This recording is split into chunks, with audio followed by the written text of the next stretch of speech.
Welcome everyone. Squaring நம்பரில் 10 வச்சு எப்படி பண்ணுறதுன்னு பார்க்கலாம். அதாவது யூனிட் டிஜிட் வந்து 0 முடிஞ்சிச்சுன்னா எப்படி வந்து நம்பர்ஸில் ஸ்கொயரிங் பண்ணுறது பார்க்கலாம். ஓகேவா? 10, 20, 30, 40, 100, 200, 600, 700 இந்த மாதிரி எந்த நம்பர் லாஸ்ட்டில் 0 முடியுதோ எப்படி வந்து ஸ்கொயரிங் பண்ணுறதுன்னு பார்க்கலாம்.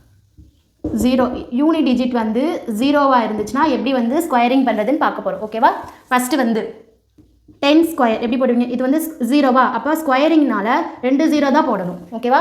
ஸ்கொயரிங்னால 2 0 மட்டும்தான் போடணும். இங்கே 1 வந்து நீங்கள் அதே நம்பரை 2 டைம்ஸ் மல்டிப்ளிகேஷன் பண்ணுங்கள். 1 × 1 எவ்வளவு? 1. அவ்வளோதான். இப்போ 20 ஸ்கொயர் பண்ணுங்கள். 0 முடியுதா? அப்போ 0 0. 2 × 2 எவ்வளோ ஒரு 4. அவ்வளோதான், ரொம்ப சிம்பிள். ஓகேவா? இப்போ 40 ஸ்கொயர் பார்க்கலாம். ஓகேவா? 40 ஸ்கொயர் 0க்கு 2 டைம்ஸ் 0 போடணும். 4 × 4 எவ்வளவு? 16. ஸோ இங்கே வந்து 0 எவ்வளோ பெரிய நம்பராக இருந்தாலும் லாஸ்ட்டில் 0 முடிஞ்சால் ஸ்கொயரிங் பண்ணால் 2 zeros மட்டும்தான் போடணும். ஓகேவா? இப்போது 90 ஸ்கொயர் பார்ப்போம். ஓகேவா? என்ன வரும்? 2 டைம்ஸ் 0 போடணும். 9 × 9 எவ்வளவு?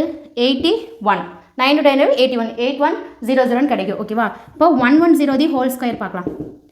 0 0 11 ஸ்கொயர் எவ்வளவு? 121. 11 × 11 எவ்வளவு? 121.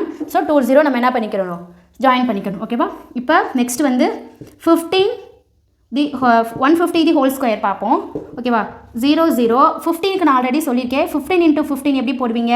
15 ஸ்கொயர் 5 ஸ்கொயர் 25.